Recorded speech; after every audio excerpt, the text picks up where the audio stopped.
ओम नमो भगवते वासुदेवाय। ओम नमो भगवते वासुदेवाय।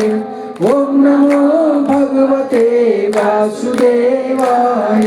वासुदेवाय प्रभु वासुदेवाय। ओम नमो भगवते वासुदेवाय। ओम नमो भगवते वासुदेवाय। ओम नमो भगवते वासुदेवाय। वासुदेवाय प्रभु वासुदेवाय। ओम नमो भगवते वासुदेवाय। ओम नमो भगवते वासुदेवाय। वासुदेवाय प्रभु वासुदेवाय। ओम नमो भगवते वासुदेवाय। ओम नमो भगवते वासुदेवाय। ओम नमो भगवते वासुदेवाय। ओम नमो भगवते वासुदेवाय। 11 बार, एकादश बार हम लोग दोनों हाथ ऊपर करेंगे, सिर के ऊपर ले जाएंगे, दोनों हाथों को जोड़ेंगे और हमारे साथ साथ आज भगवान विष्णु के इस महामंत्र का उच्चारण करेंगे। ओम विष्णुवे नमः। ओम विष्णुवे नमः। ओम विष्णुवे नमः। ओम विष्णुवे नमः। ओम विष्णुवे नमः। ओम विष्णुवे नमः। ओम विष्णुवे नमः। ओम विष्णुवे नमः। ओम विष्णुवे नमः। ओम विष्णुवे नमः। ओम विष्णुवे नमः। ओम विष्णुवे नमः। ओम विष्णुवे नमः। ओम विष्णुवे नमः। ओम विष्णुवे नमः। ओम विष्णुवे नमः। ओम विष्णुवे नमः। ओम विष्णुवे नमः। ओम विष्णुवे नमः।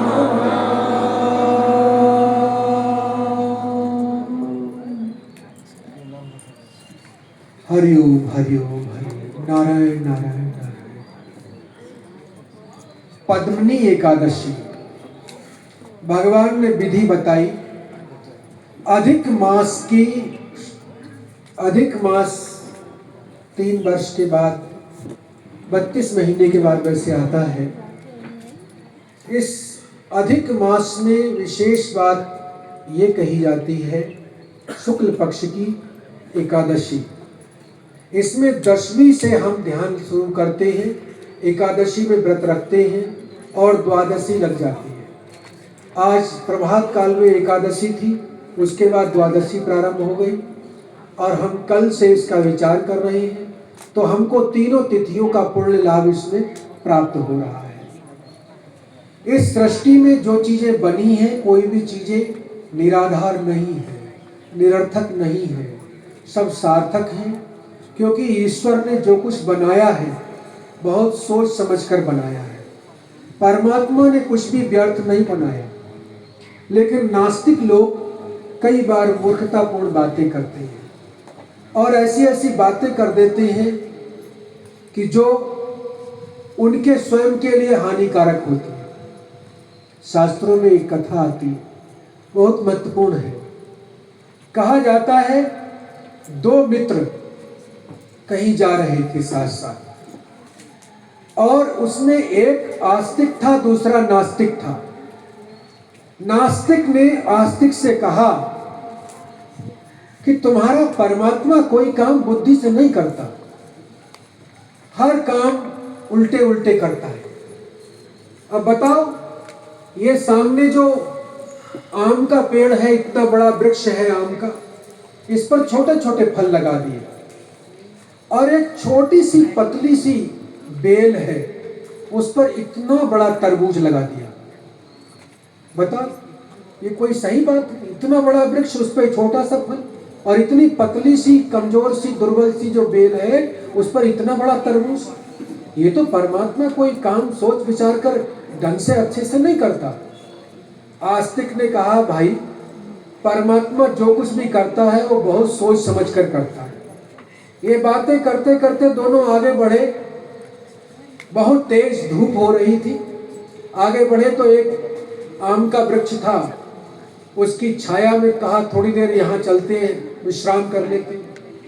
जैसे ही वहां पहुंचे तो जो नास्तिक व्यक्ति था वो जो आगे बढ़ा तो ऊपर से एक तोते ने आम को काट दिया।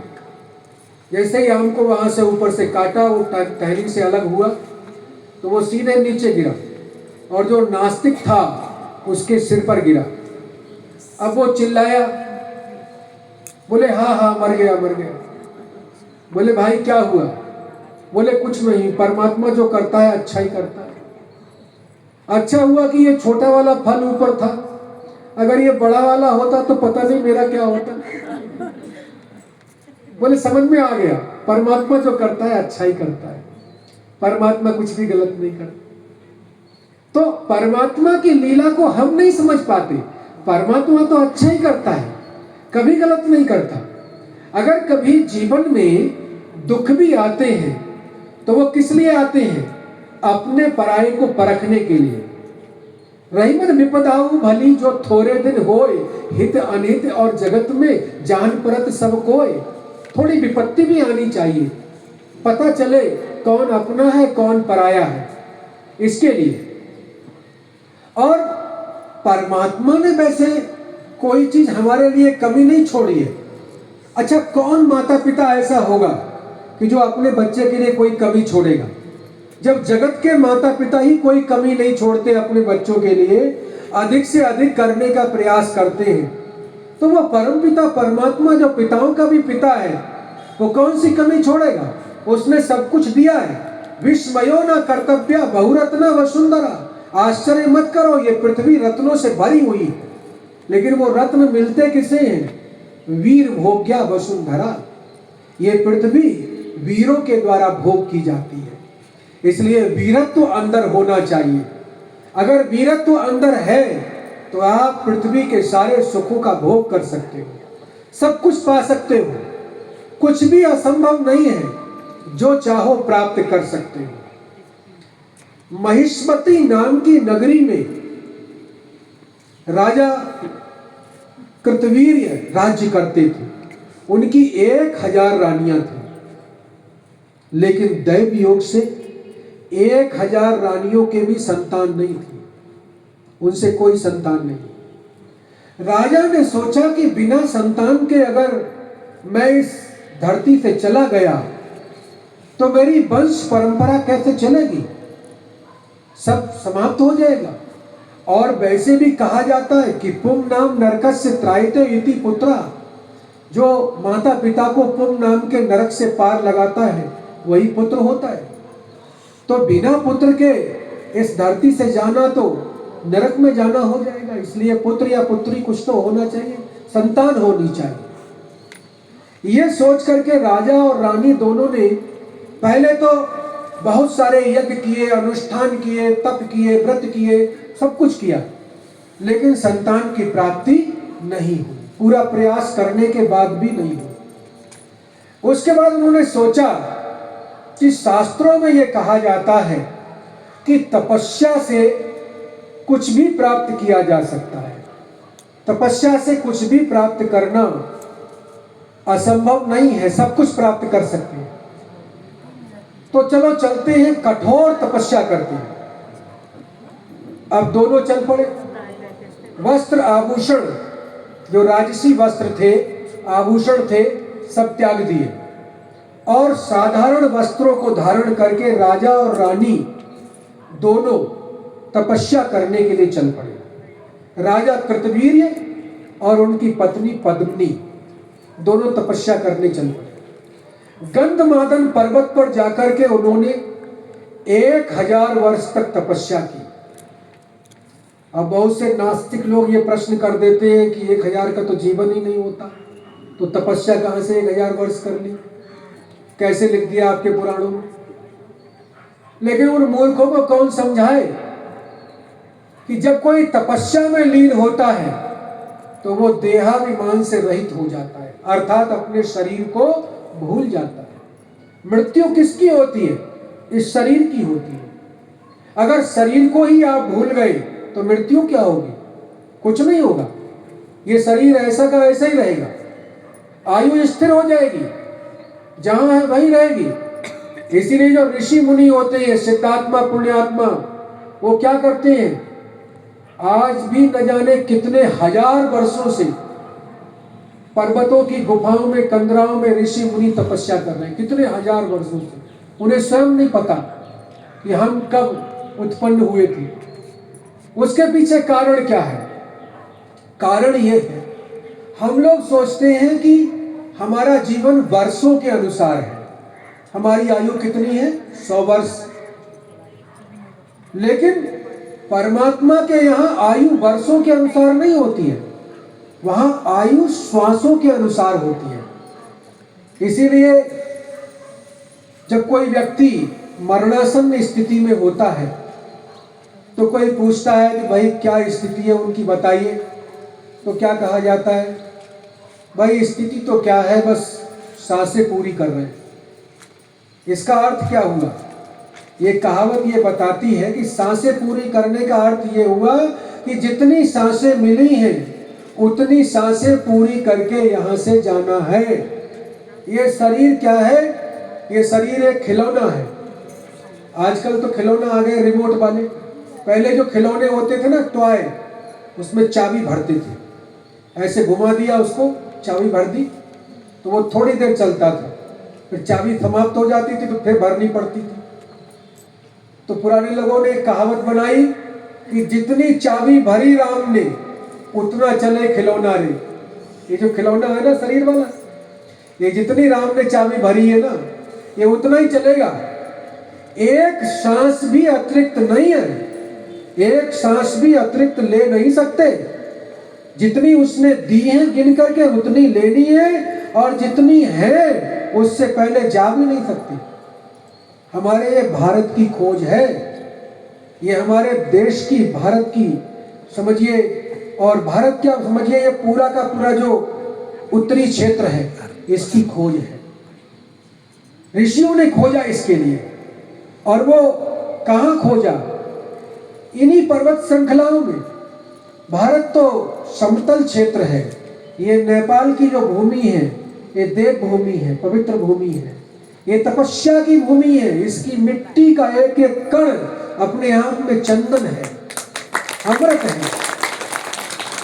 हम तो यहाँ आए थे भगवान पशुपतिनाथ के दर्शन करने के लिए, पहली बार आए नेपाल में। बस मन में ये भाव था जाएंगे, दर्शन करेंगे, एक दिन रुकेंगे, आ जाएंगे।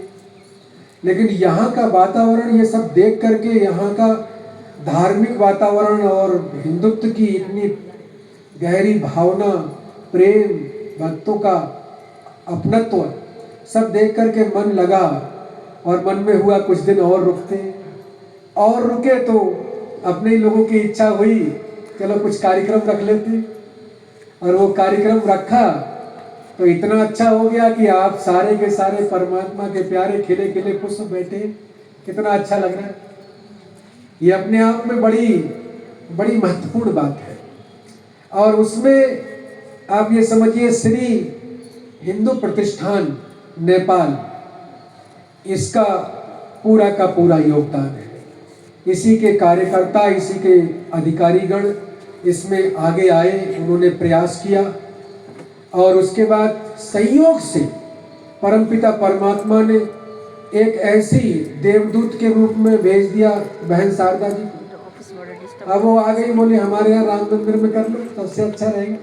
और देखो कैसे परमात्मा कड़ी से कड़ी मिला देता है, संयोग से। सोच ही रहे थे कि कहाँ करना है, कहाँ करना है। बहन जी आई, इन्होंने कहा यहाँ कर लो। अच्छा, यहाँ आए तो यहाँ आने के बाद अपने बसंत जी मिले। ऐसे समझिए देवता पुरुष कि जैसे एक बार ही हमारे अध्यक्ष जी ने कहा कि भाई ऐसे ऐसे कुछ करने का विचार। अरे बोले करो ना, ये सब तैयार तो है, करो ना। देखिए, ये कहते हैं, इसको देवता वाला भाव कहते हैं। ये हर जगह नहीं मिलता, ये देश में कहीं और धरती पर नहीं मिलेगा, ये केवल नेपाल में ही मिलेगा। ये नेपाल की भूमि ही कर सकती है। हमारे यहाँ भारत में चले जाओ, जिस मंदिर में जाओगे ना, वहां पर लाला जी बैठे होंगे। जैसे कोई कहेगा कि हमें कुछ यहाँ कुछ धार्मिक आयोजन करना है, बोले पर्ची कटा लो 51,000 की। अब बताओ, धार्मिक आयोजन करने आए, एक तो हम धर्म का प्रचार प्रसार कर रहे हैं, एक तो भक्ति कार्यक्रम कर रहे हैं, सनातन की रक्षा और प्रचार प्रसार कार्य कर रहे हैं, ऊपर से हम पर्ची कटाएं। और कहाँ से लाएं पैसा? हम तो खुद ही ज्ञान बांटते घूम रहे हैं, हमको पैसा कहाँ से इकट्ठा लेकर के आए? लेकिन यहाँ का वातावरण देख करके बड़ी प्रसन्नता हुई। हमारे प्रिय बसंत जी ने तत्काल कहा कि करो, बहुत अच्छा है। और देखिए, आप सब लोग भी इतने प्यारे भक्तजन हैं कि इतनी श्रद्धा से यहाँ पधारे, और बड़े बड़े हमारे गणमान्य अतिथि यहाँ देखो विराजमान है, ये सब यहाँ बैठे हैं इतनी श्रद्धा भाव से। और ये विशेषता हम और एक बताना चाह रहे हैं, बड़ा अच्छा लग रहा है हमें। हमारे यहाँ भारत में क्या होता है, किसी भी विशेष व्यक्ति को बुलाओ तो वो अपने दलबल के साथ आएंगे, और आए फटाफट दीप प्रज्वलन किया, अब 2 मिनट बैठे, माला पहनी और बस चले गए। और देखो यहाँ बैठे हुए ना, अपने सुवेदी जी बैठे हैं, इधर अपने लोग बैठे हुए हैं, सब पूरे टाइम बैठे कथा श्रवण कर रहे हैं, पूरा समय दे रहे हैं, और बाकी आप सब लोग बैठे हुए इतनी श्रद्धा भाव से। इसे कहते हैं देवत्व का भाव। जिस समय सुदामा जी गए द्वारिकापुरी में, तो उन्होंने जानते क्या देखा था? सुदामा जी ने जाकर क्या देखा कि पूछे बिन को काऊ सो करे न बात, देवता से बैठे सबो साधी साधी मौन है, देवता से बैठे सबो साधी साधी मौन है, देवता से बैठे सब साधी साधी मौन है। आप सब बैठे ना देवता से मौन साध कर, बहुत बड़ी बात है। इतने शांत भाव से बैठकर श्रवण कर रहे हैं, ये देवत्व का भाव है, ये देव भूमि है। इस भूमि का जो अंश है वही तो आप सबके अंदर है, और वास्तव में ये दिखाई पड़ रहा है। तो जिस समय ऐसी देवभूमि पर गंधमादन पर्वत पर जिस समय तपस्या की राजा और रानी ने 1000 वर्ष तक तपस्या की, लेकिन संतान की प्राप्ति नहीं हुई, भगवान के दर्शन नहीं हुए, वरदान नहीं मिला। तो माता अनसुईया के पास गई रानी पद्मिनी, और महारानी ने कहा कि माते मुझे कुछ मार्गदर्शन करो। देखो होता क्या है, ध्यान देने की बात है, जब अपने सारे प्रयास विफल हो जाए, कोई प्रयास काम में ना आए, ध्यान रखना उस समय अध्यात्म काम आता है। ये जो विज्ञान है ना, जिसके बल पर हम लोग उछलते हैं, जैसे किसी को कोई रोग होता है, समस्या होती है, उस अस्पताल में ले चलो, वहां ले चलो, वो अच्छा है, वो बड़ा है, और उसमें लाखों लाखों करोड़ों रुपए खर्च करते हैं।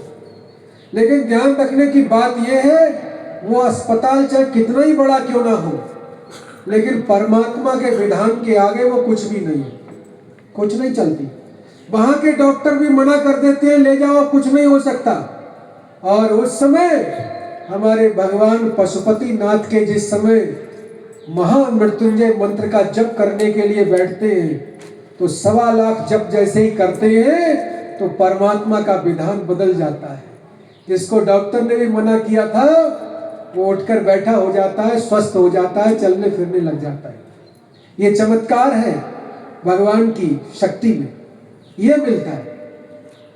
क्योंकि आयु कभी भी, ध्यान रखने की बात है, वो श्वासों के अनुसार जो होती है, उसको वर्षों में गिनती हम लोग करते हैं, वहां नहीं होती है। इसीलिए देखो, जो योगी जन होते हैं वो अपनी श्वास को स्तंभित कर देते हैं, रोक देते हैं, या लंबी श्वास लेते हैं। आप जितनी लंबी श्वास लोगे उतना ही आयु बढ़ जाएगी, अपने आप बढ़ जाएगी। और जितनी जल्दी जल्दी श्वास लेंगे उतनी आयु कम हो जाएगी। ये भी ध्यान रखने की बात है। इसलिए जो योगी जन होते हैं वो कुछ क्षण के लिए, कुछ मिनट के लिए, कुछ घंटों के लिए और कुछ दिन के लिए भी अपनी श्वास को रोक देते हैं। इससे क्या होता है, उनकी आयु बढ़ती चली जाती है, हजारों वर्ष की आयु हो जाती है। विदेशी बड़े बड़े डॉक्टरों ने यह प्रयास किया, अमेरिका और इंग्लैंड के डॉक्टर्स ने यह प्रयास किया। बोले भारत में क्या कहते हैं, कहते हैं योगी अपनी श्वास को रोक देता है। ये कैसे हो सकता है? जो आदमी एक बार श्वास रुक गया, उसके हार्ट, हृदय रुक गया, तो फिर चलेगा कैसे? नहीं चल पाएगा। बोले नहीं चल पाएगा तो आकर के देख लो। अब आए वहां से पूरी डॉक्टर्स की टीम आई और हमारे यहाँ साधना करने वाला व्यक्ति बैठा। उसने कहा देखो अब मैं अपनी श्वास को स्तंभित कर रहा हूं, शरीर की गतिविधि को रोक रहा हूं, आप उसके बाद चेक कीजिए। उसने रोका। जैसे ही उसने शरीर की जो गतिविधि थी उसको जैसे ही रोका, श्वास को स्तंभित किया, तो श्वास रुकी, हृदय की धड़कन रुक गई, हृदय भी रुक गया, शरीर में रुधिर का संचरण, रक्त का संचार वो भी रुक गया, सारी गतिविधि शरीर की रुक गई और पूरी डॉक्टर्स की टीम लगी। मशीनें लेकर के चेक करना शुरू किया। अच्छी प्रकार से उन्होंने 15-20 मिनट तक खूब अच्छे से चेक किया और चेक करने के बाद अपना निर्णय दिया, डिसीजन दिया। कहा कि ही इज डेड, ये मर चुका है, लिख करके दे दिया, ये व्यक्ति मर चुका है। उस व्यक्ति ने जब बताया था कि इतने समय के बाद वापस लौटूंगा मैं अपने शरीर में, उतने समय के बाद जब वो वापस लौटा अपने शरीर में, उसकी श्वास चल पड़ी, रुधिर संचरण शुरू हो गया, हृदय की गति प्रारंभ हो गई, सब कुछ यथावत शुरू हो गया। विदेशी डॉक्टर आश्चर्यचकित हो गए, बोले ये हुआ क्या, ये होता क्या है, ये सनातन में है क्या, हिंदुत्व में ये क्या है। आश्चर्य की बात है, ये एक मरा हुआ व्यक्ति भी जीवित हो सकता है। बोले हमारे यहाँ हो सकता है, ये तो हमारे यहाँ हुआ। राम मंदिर है, भगवान राम का जब रावण का युद्ध हुआ, तो जब युद्ध संपूर्ण हो गया तो इंद्र देवता आए, भगवान राम से कहा कि प्रभु मेरे लिए क्या आज्ञा है, मैं क्या कर सकता हूँ। भगवान राम ने कहा कि ये जो भालू बंदर है ना, जो मारे गए युद्ध में, ये मेरे बड़े प्रिय हैं, आप ऐसा करो कि अमृत की वर्षा करो और इनको जीवित कर दो। इंद्र देवता ने उस युद्ध क्षेत्र में अमृत की वर्षा की और देखिए आश्चर्य की बात कि अमृत की वर्षा दोनों दल पे हुई, राम के दल पर भी हुई और रावण के भी हुई, लेकिन उठे भालू का भी निश्चर नहीं। बंदर भालू तो उठकर खड़े हो गए, लेकिन राक्षस नहीं उठे। चमत्कार देखिए। तो हमारे यहाँ तो ऐसी ऐसी विद्या है, ऐसी ऐसी परंपरा है जो अपने आप में अद्भुत है, लेकिन उसके लिए चाहिए क्या। उसके लिए वेदांत कहता है उत्तिष्ठत जागृत प्राप्त वरान निबोधक, उठो जागो और श्रेष्ठ पुरुषों के पास जाकर उनसे ज्ञान प्राप्त करो। क्यों, क्या आवश्यकता है। क्षुरस्य धारा निशिता दुरत्या दुर्गम पतस्तत कवयो वदंती। वेदांत ने कहा ये जो जीवन है ना, ये छुरे की धार पर चलने के समान है, थोड़ा सा भी विचलित हुए तो दुर्घटना हो जाएगी। इसलिए जो श्रेष्ठ पुरुष हैं उनके पास जाकर ज्ञान प्राप्त करो और उसके बाद जीवन को संचालित करो। ये जो हमारे शास्त्र है ना, ये जानते क्या है, जैसे हम बाजार से कोई यंत्र लेकर आते हैं, कोई मशीन लाओ, जैसे मान लो आप फ्रिज लेकर के आओ, तो फ्रिज जो आएगा उसके साथ में एक छोटी सी बुकलेट आती है जिसको कहते हैं उसके संचालन की जो दिग्दर्शिका है, मैनुअल अंग्रेजी में कहते हैं, वो मिलती है। उसको देख करके कहाँ क्या चीज करनी है, कैसे चलाना है, क्या करना है। कोई भी मशीन ले लो, उसकी एक मैनुअल मिलती है, निर्देशिका मिलती है। ऐसे ही हमारे शास्त्र जो है ना, वो हमारे जीवन की निर्देशिका है। इनके माध्यम से अगर हम जीवन को संचालित करते हैं तो समझिए निश्चित रूप से हमारा जीवन सुखी होगा, निरोगी होगा, समृद्ध होगा, ऐश्वर्यवान होगा। वेदों के एक भाष्यकार हुए हैं सातवलेकर जी। सातवलेकर जी ने कहा कि वेदों में लिखा है कि मनुष्य की आयु 100 वर्ष की होगी। अगर मुझे आभास हुआ कि मैं 100 वर्ष से पहले जाने वाला हूं तो लिख जाऊंगा कि वेद मिथ्या है, झूठे हैं, लिख जाऊंगा। लेकिन आश्चर्य की बात देखो, वो वेदों के मार्ग पर चले और 107 वर्ष की आयु पूरी करके इस धरती से गए। तो आप देखिए शास्त्रों में क्या नहीं है, लेकिन उन महापुरुषों की शरण में जाने की आवश्यकता है। रानी पद्मिनी माता अनसुईया की शरण में गई। माता अनसुईया कौन थी? अत्रि ऋषि की पत्नी, और इतनी बड़ी पतिव्रता नारी थी कि उन्होंने ब्रह्मा विष्णु महेश को भी अपने पातिव्रत धर्म की शक्ति से एक छोटा सा शिशु बना करके, बालक बना करके पालने में लेटा दिया था। एक बार तीनों पहुंच गए परीक्षा लेने के लिए माता अनसुईया ने। माता अनसुईया से कहा, माता भिक्षा दीजिए। माता आई, भिक्षा लेकर, लीजिए भिक्षा। बोले ऐसा नहीं लेंगे, हम आपकी गोद में बैठ करके भिक्षा ग्रहण करेंगे। अब माता ने कहा, मैं पतिव्रता नारी और ये पुरुष, इनको अपनी गोद में कैसे बिठाऊंगी? सोचने लगी।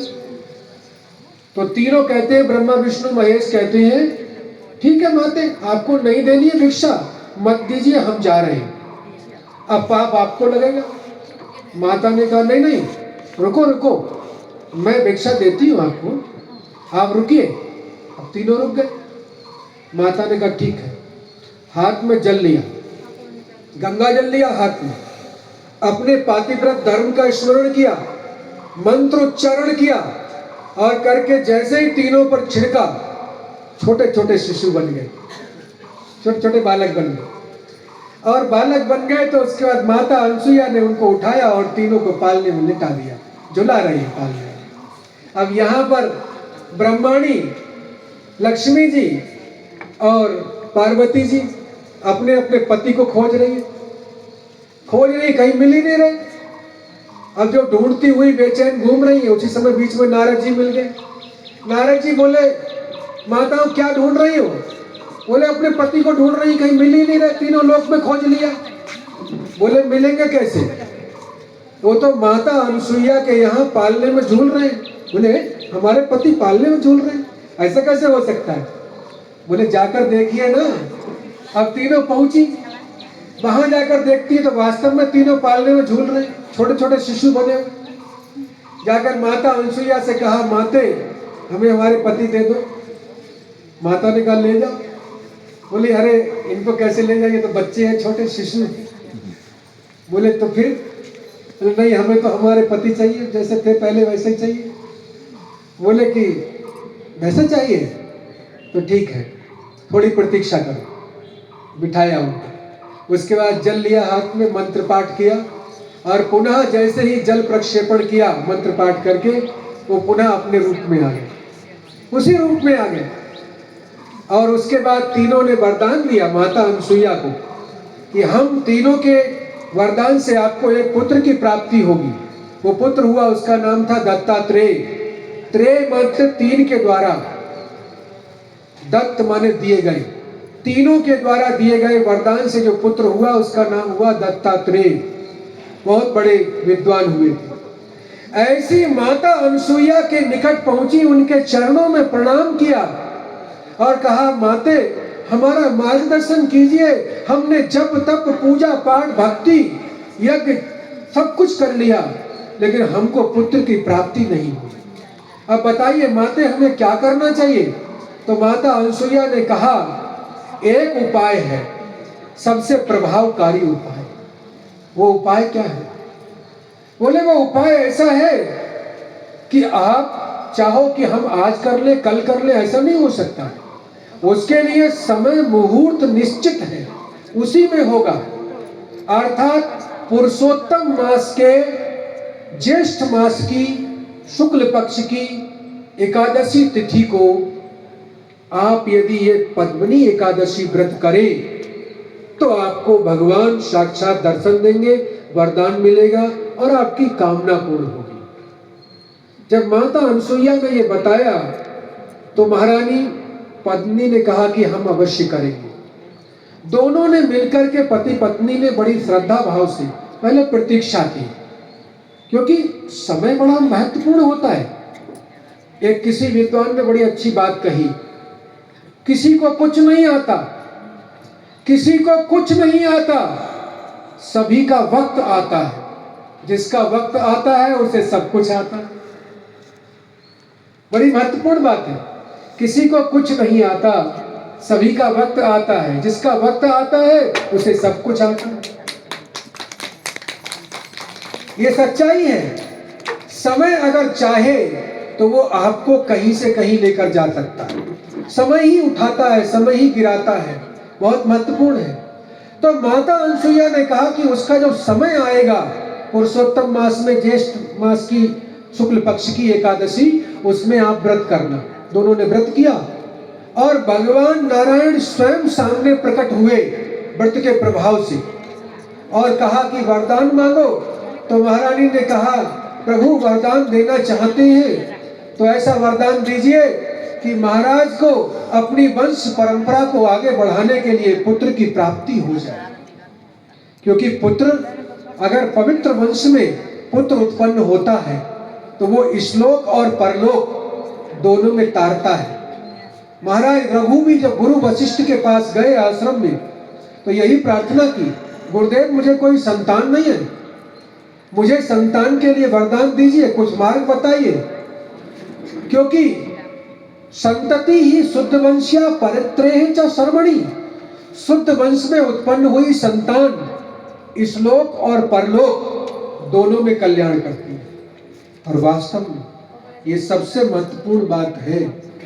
कोई पवित्र वंश, उसमें अगर जो संतान उत्पन्न होती है वो कुल को, वंश को और अधिक प्रभावशाली बना देती है, नाम प्रसिद्धि बढ़ा देती है।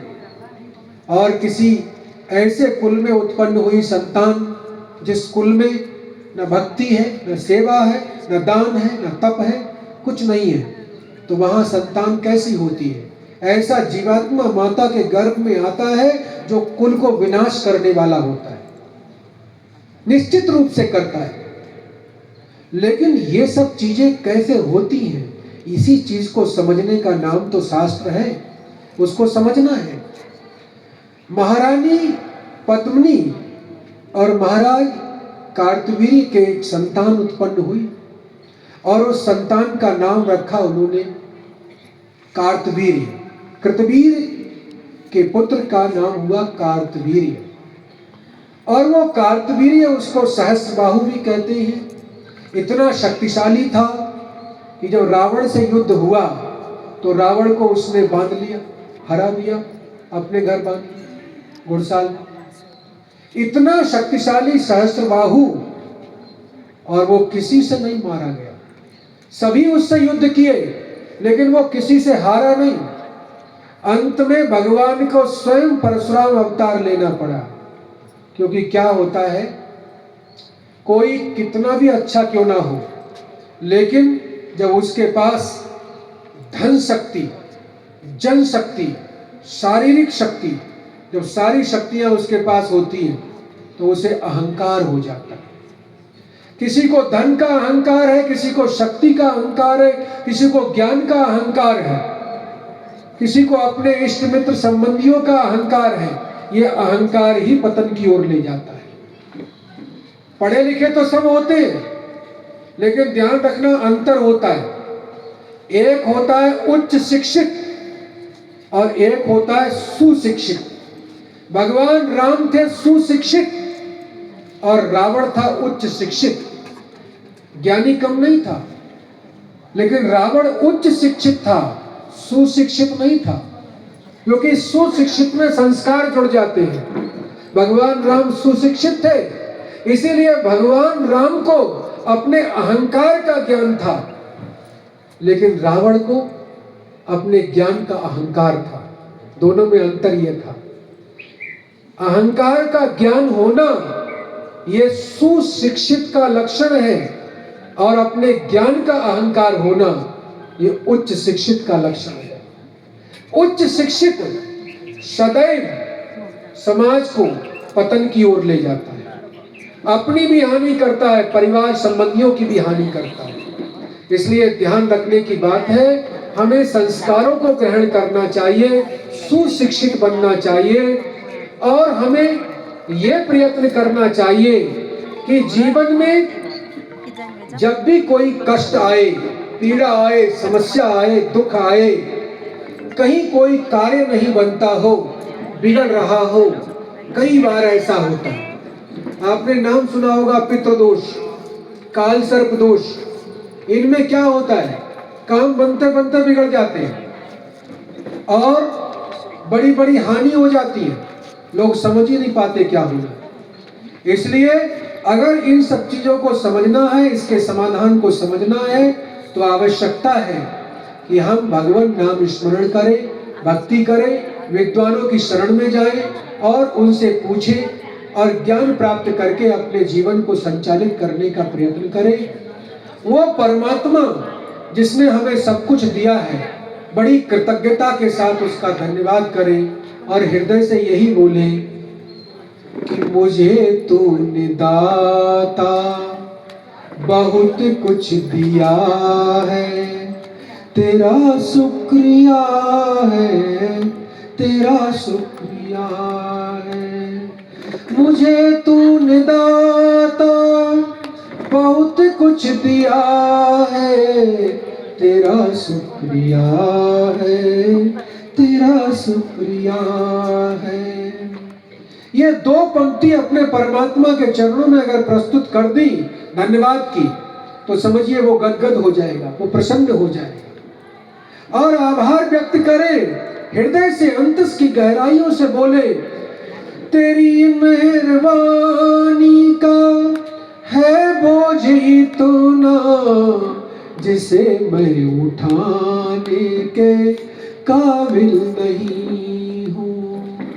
तेरी मेहरबानी का है बोझ इतना जिसे मैं उठाने के काबिल नहीं हूँ।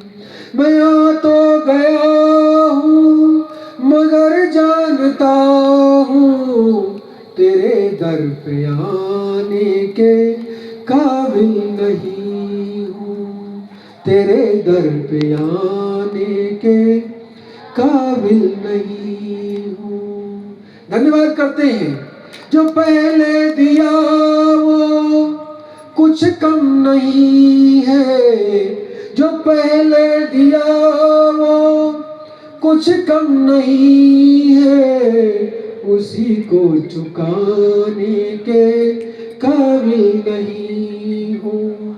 तेरी मेहरबानी का है वो जीतना जिसे मैं उठाने के काबिल नहीं हूँ।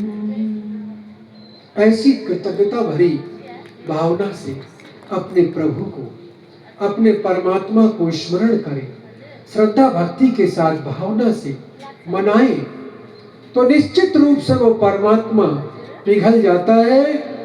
वास्तव में वो करुणा का सागर है, दया का सागर है, दया निधान है, कृपा निधान है।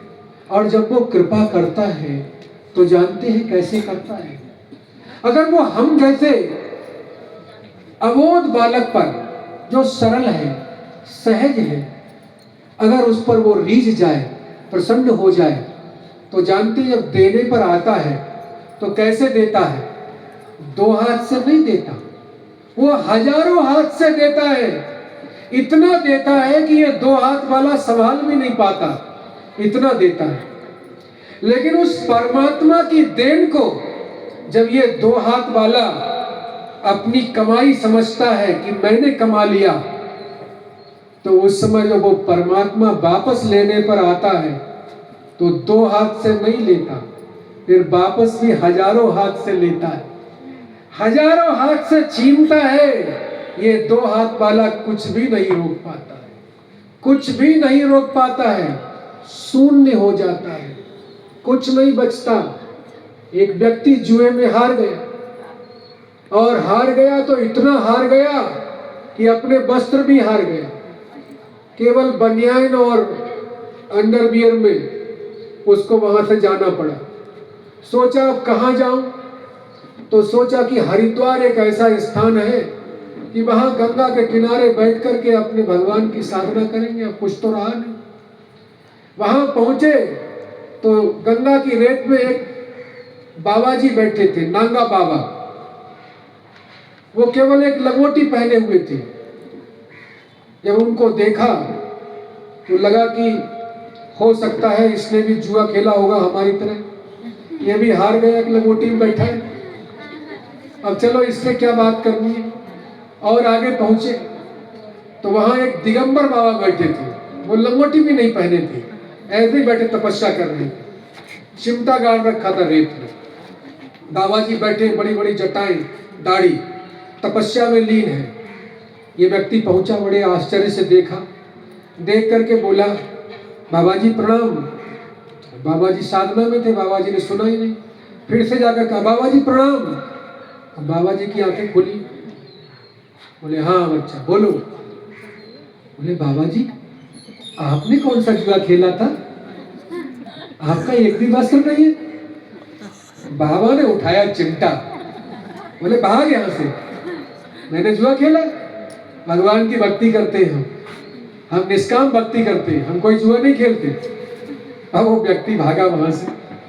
तो होता क्या है, कई बार हम ये समझ लेते हैं ना कि जो त्रुटि हम कर रहे हैं वही कोई दूसरा कर रहा है, लेकिन ऐसा नहीं है। कई बार दूसरा व्यक्ति तो अपनी मौज में, अपने आनंद में, भगवान की भक्ति में वो सब कुछ भूले बैठा है, उसको पता ही नहीं है।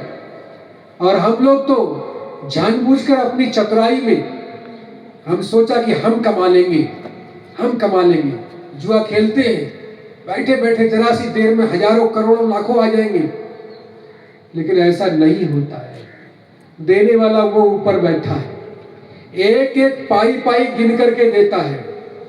मेरे दाता के दरबार में सब लोगों का खाता, मेरे दाता के दरबार में सब लोगों का खाता।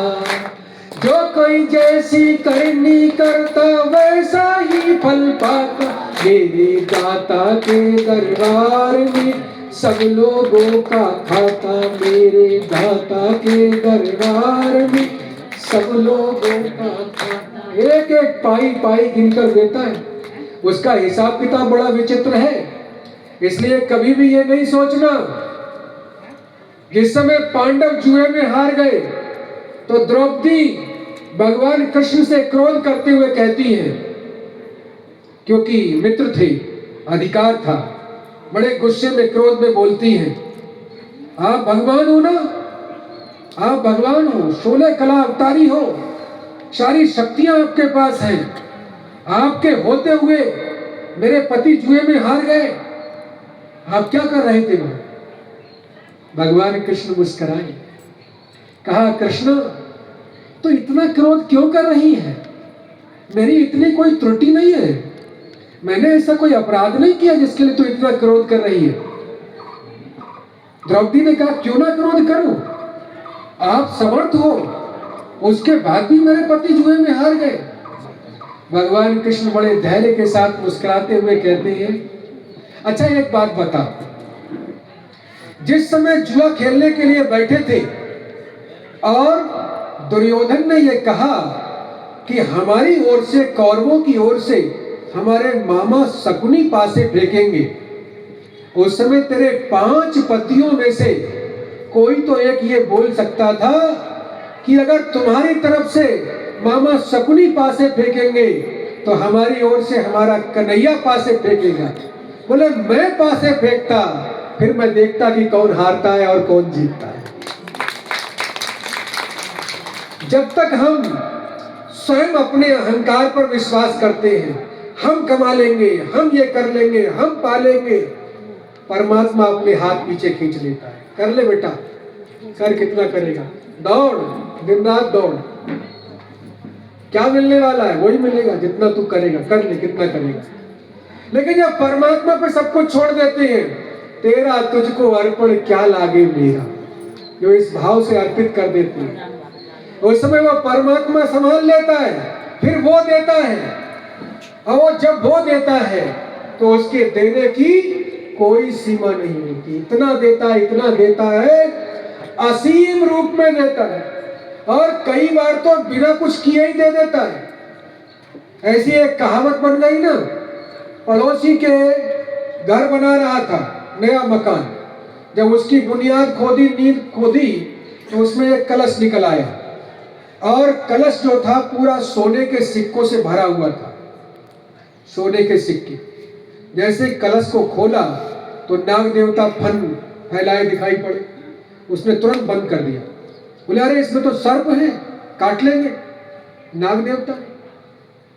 फिर उसको समझ में आया कि क्या करना चाहिए। सोचा ये पड़ोसी बहुत परेशान करता है मुझे बार बार। ऐसा करते हैं कि रात में जब ये सो जाएंगे तो इसके घर में ही इसको छोड़ना है, क्योंकि इसमें तो नाग है, सर्प है। उसने देखा कि आधी रात के समय जब पड़ोसी सो गया, खर्राटे की आवाज आने लग गई। उसने क्या किया, पत्नी से बोला ला कलश दे, अब इसके घर में छोड़ता हूँ इन नागों के लिए। वो गया जाकर के ऊपर जाकर के उसके छप्पर को ऊपर से फाड़ा और फाड़ करके उस कलश का ढक्कन खोला और जल्दी से पलट दिया। अब जैसे ही उस कलश को पलटा तो नाग देवता तो माया थी, वो रक्षा करने के लिए प्रभु की माया थी। वो नाग देवता तो उसमें रहे नहीं, वो सोने के सिक्के खन खन खन खन खन खन खन खन करके नीचे गिरे। अब जैसे ही नीचे गिरे तो वो गृह स्वामी जो था उसने अपनी पत्नी को उठाया, उसकी रजाई खींची, कहा देखा उठ, भगवान जब देता है तो छप्पर फाड़ कर देता है। बोलो वृंदावन बिहारी लाल की। ये होता है जब परमात्मा देने पर आता है तो कैसे भी देता है। इसलिए हमें उस परम पिता परमात्मा पर अटूट श्रद्धा और विश्वास रख करके केवल केवल केवल मात्र समर्पण करना है और एक ही बात कहना है, अब प्रभु कृपा करो यही भांति, सब तज भजन करो दिन राती। जय विधि हो ये नाथ ही तुमोरा, करहु सो बेग दास मैं तोरा। जय विधि हो ये नाथ ही तुमोरा, मुझे नहीं पता मेरा भला कैसे होगा, जिस प्रकार से जिसमें मेरा भला हो, हे परमात्मा तू केवल मुझे वही दे देना, मुझे नहीं जाए। बस इतना अगर समर्पण का भाव आ गया तो समझ लीजिए कि बिना मांगे ही सब कुछ मिलेगा। एक बड़ी विचित्र बात है हमारे समाज में, हम परमात्मा से क्या कहते हैं, आरती गाते हैं और हम कहते हैं तुम पूर्ण परमात्मा, तुम अंतर्यामी। अंतर्यामी का अर्थ क्या हुआ, जो अंदर की बात जानता है, मन की बात जानता है।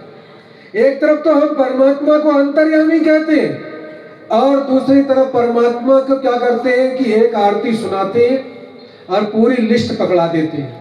परमात्मा जी ये भी कर देना, ये भी कर देना, ये भी कर देना, ये भी कर देना, ये भी कर देना, सारी लिस्ट पकड़ा दी। एक ओम जय जगदीश हरे क्या सुना दिया, बस सब कुछ मांग लिया। और वो आरती में भी क्या गाते हैं, अंत में कहते हैं आरती के, तेरा तुझको अर्पण क्या लागे मेरा। अगर परमात्मा आ जाए सामने स्टाम्प पेपर लेकर के, ले भाई लिख जरा, कर ब्लैंक पेपर पर साइन कर देना, जानते हो क्या करेगा, अरे प्रभु कहाँ आ गए, बात की बात थी, आरती में लिखा था, कह दिया था, कोई करना ही थोड़ा ही है उसके लिए। तो ये व्यक्ति बड़ा चतुर चालाक है ना, और जब तक ये अपनी चालाकियां सामने रखता है तब तक कुछ नहीं होता, कुछ नहीं मिलता। इसलिए चालाकियां छोड़ करके भोला बालक बन करके अगर परमात्मा की शरण में जाएंगे तो वो बिना मांगे ही सब कुछ देगा। इसलिए गीता के संबंध में ये कहा गया कि सर्वोपनिषदो गावः दोग्धा गोपाल नंदना पार्थो वत्सा सुधी भोक्ता दुग्धम गीतामृतम महत्। 18 अध्याय 700 श्लोक। संसार की 4000 भाषाओं में गीता का अनुवाद हो चुका है। संसार का हर प्राणी ये मानता है, हर दार्शनिक, हर फिलोसफर ये मानता है कि गीता में जो कहा गया है वो सार्वभौम सत्य है, यूनिवर्सल ट्रुथ, उसे कोई काट नहीं सकता, अकाट्य तर्क है। कथा कहानियां गीता में नहीं है, एक एक शब्द उसमें अपने आप में पूरा मंत्र है, सिद्धांत है, सूत्र है। अगर भगवान ने कह दिया कि नैनम छिन्नन्ति शस्त्राणि नैनम धाति पावकः न चैनम क्लेदयन्ति आपो न शोषयति मारुतः, इस आत्मा को न कोई शस्त्र काट सकता है, ना आग जला सकती है, ना जल गीला कर सकता है, ना वायु सुखा सकता है। तो ये सत्य है। वो भारत में भी है, नेपाल में भी है, अमेरिका में भी है, इंग्लैंड में भी है, रूस में, जापान में, कहीं भी चले जाओ, यही सत्य है। पूरी पृथ्वी पर यही सत्य है। परमात्मा के इस अटल सत्य को हम समझें, जाने, और जिन ऋषियों ने अपनी घोर तपस्या में इसको जाना, उन्होंने उन विद्याओं को पाया और उसके बाद उन विद्याओं को हमारे शास्त्रों के रूप में हमें देकर गए। लेकिन खेद की बात यह है कि हम लोग उन विद्याओं की ओर देखते ही नहीं है। अपने ग्रंथ को लेते हैं, लाल कपड़े में अच्छी तरह से बांध करके पूजा घर में रख देते हैं, आरती कर देते हैं, प्रणाम कर लेते हैं, बस हो गया। ये शास्त्र केवल पूजा करने के लिए नहीं है, ये शास्त्र उस अमृत को, उस ज्ञान को ग्रहण करने के लिए है, जीवन में धारण करने के लिए है। जिसने उस ज्ञान को धारण कर लिया, समझो वो व्यक्ति इस जगत में तर गया। और भगवान ने यही कहा, यही तैर्जिता सर्वो एसाम साम्ये स्थितम मनः। गीता में भगवान कहते हैं, जिसका मन समत्व में स्थित हो गया, उसने यही स्वर्ग को प्राप्त कर लिया। अब ये ज्ञान तो ऐसी चीज है ना, अनंत शास्त्रम बहुला च विद्या अल्पश्च कालो बहुविघ्नता च यत सारभूतम तदुपासनीयम हंसो यथा क्षीर निदेति मध्या। अनंत शास्त्र है, बहुत सी विद्याएं हैं, थोड़ा सा समय है, उसमें भी बहुत सारी विघ्न बाधाएं हैं। कैसे कैसे क्या क्या प्राप्त करें, उसके लिए परमपिता परमात्मा ने कुछ हम जैसे लोगों को भेज दिया है, जो जन्म जन्मांतर से यही सब ज्ञान संचित करते आ रहे हैं, मधुमक्खी की तरह। मधुमक्खी क्या करती है, एक एक पुष्प पर जाती है और पराग लेती है और अपने छत्ते में आकर के उसको लगाती है। आज तक वैज्ञानिकों ने इतनी प्रगति कर ली, कोई ऐसी मशीन नहीं बनी जो शहद बना सके। हनी, शहद, मधु बनाने वाली मशीन नहीं बनी। उसके लिए मधुमक्खी पालन ही करना पड़ता है, वही कर सकती है उस कार्य को, मशीन नहीं कर सकती। ऐसे ही परमात्मा ने किसी किसी दिव्यात्मा, पुण्यात्मा, मुक्तात्मा को ये सामर्थ्य दिया है कि वो हजारों हजारों जन्मों से साधना तपस्या करके, उसी प्रकार से जैसे भूगर्भ में कोई पत्थर हजारों हजारों वर्ष तक भूगर्भ का ताप सहने के बाद उस सामर्थ्य को प्राप्त करता है कि उसके अंदर हीरा के गुण आते हैं, और वो हीरा बनकर जब बाहर आता है तो संसार के लोग उसको बहुमूल्य कहते हैं। ऐसे ही कोई परमात्मा का प्यारा जब जन्म जन्मांतर की साधना तपस्या करके इस धरा पर आता है, और मधुमक्खी के समान, जैसे मधुमक्खी ने शहद इकट्ठा किया, ऐसे ही वो सारे शास्त्रों में से ज्ञान के अमृत को निकाल करके और सार रूप में वो जगत को देता है। उस समय ये जगत उसको पाकर के धन्य हो जाता है, क्योंकि वो अमृत होता है। उस अमृत को प्राप्त करने के बाद जीवन धन्य हो जाता है। उसी अमृत को आज हमने यहाँ प्राप्त किया। बहुत कुछ कहने के लिए है, ये तो एक दिन में और एक दो घंटे में तो कुछ नहीं हो सकता।